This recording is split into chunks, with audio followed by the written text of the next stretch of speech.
आप एक व्यक्ति का विरोध करते करते मैं कांग्रेस की मानसिकता को समझ ही नहीं पाया कि आप एक व्यक्ति का विरोध करते करते आप ये तक भूल गए कि आप देश का अपमान करने लग गए। क्या भारत को बेचना, इसकी कल्पना भी कोई कर सकता है? ये सोच भी कैसे आती है कांग्रेस नेताओं के जहन में?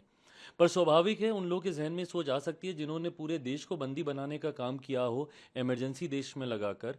उन लोगों के जहन में ज़रूर ये सोच कभी ना कभी आई होगी कि क्या हम लोग अपने देश को भी बेच दें। ये वही लोग हैं जिनके कार्यकाल में एक से एक बड़े घोटाले इस देश ने देखे।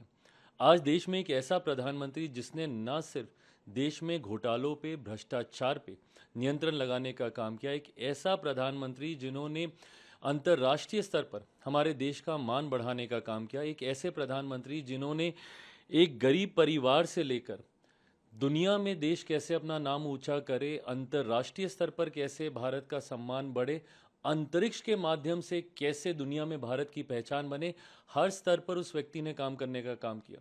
एक ऐसा व्यक्ति जिसने गांव में महिला के स्वास्थ्य की चिंता करके शौचालय तक की भी सोच रखी, तो वहीं अंतरिक्ष के माध्यम से देश को कैसे सुरक्षित रखा जाए, इसकी भी चिंता उस प्रधानमंत्री ने की। और उनके लिए अब इस तरीके की भाषा का आप इस्तेमाल कर रहे हैं।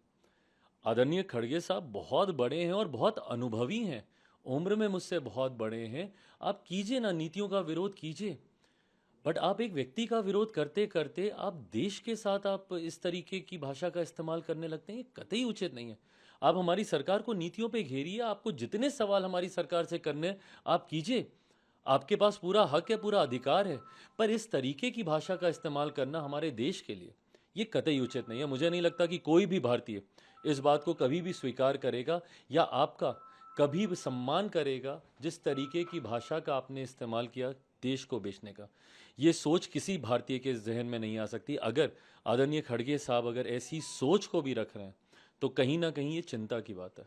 आप एक व्यक्ति का विरोध करते करते मैं कांग्रेस की मानसिकता को समझ ही नहीं पाया कि आप एक व्यक्ति का विरोध करते करते आप ये तक भूल गए कि आप देश का अपमान करने लग गए।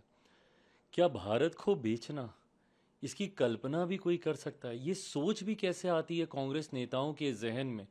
पर स्वाभाविक है, उन लोगों के जहन में सोच आ सकती है जिन्होंने पूरे देश को बंदी बनाने का काम किया हो, इमरजेंसी देश में लगाकर। उन लोगों के जहन में ज़रूर ये सोच कभी ना कभी आई होगी कि क्या हम लोग अपने देश को भी बेच दें। ये वही लोग हैं जिनके कार्यकाल में एक से एक बड़े घोटाले इस देश ने देखे।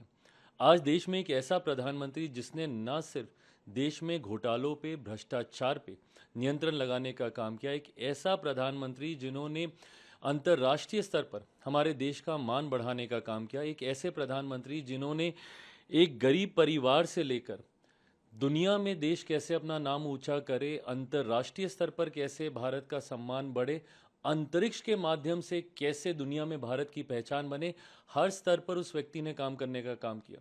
एक ऐसा व्यक्ति जिसने गांव में महिला के स्वास्थ्य की चिंता करके शौचालय तक की भी सोच रखी, तो वहीं अंतरिक्ष के माध्यम से देश को कैसे सुरक्षित रखा जाए, इसकी भी चिंता उस प्रधानमंत्री ने की। और उनके लिए अब इस तरीके की भाषा का आप इस्तेमाल कर रहे हैं। आदरणीय खड़गे साहब बहुत बड़े हैं और बहुत अनुभवी हैं, उम्र में मुझसे बहुत बड़े हैं। आप कीजिए ना, नीतियों का विरोध कीजिए, बट आप एक व्यक्ति का विरोध करते करते आप देश के साथ आप इस तरीके की भाषा का इस्तेमाल करने लगते हैं, ये कतई उचित नहीं है। आप हमारी सरकार को नीतियों पे घेरिए, आपको जितने सवाल हमारी सरकार से करने हैं, आप कीजिए। आपके पास पूरा हक है, पूरा अधिकार है, पर इस तरीके की भाषा का इस्तेमाल करना हमारे देश के लिए ये कतई उचित नहीं है। मुझे नहीं लगता कि कोई भी भारतीय इस बात को कभी भी स्वीकार करेगा या आपका कभी भी सम्मान करेगा जिस तरीके की भाषा का आपने इस्तेमाल किया देश को बेचने का।